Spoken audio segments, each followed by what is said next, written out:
नमस्कार, मी संदीप आणि तुम्ही पाहताय LS मराठी। पाहूयात काही विशेष घडामोडी।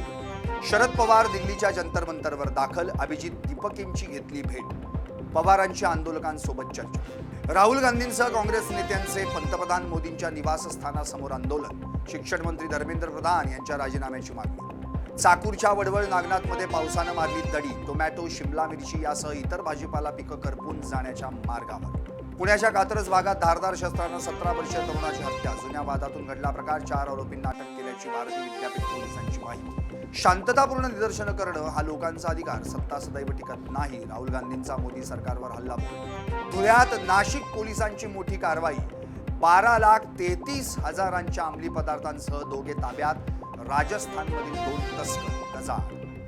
छगन भुजबळांच्या सूचनेनुसार दिलीप खैरेंचं सरण आंदोलन तात्पुरतं स्थगित, प्रलंबित पीक विमा प्रश्नी करणार होते आंदोलन।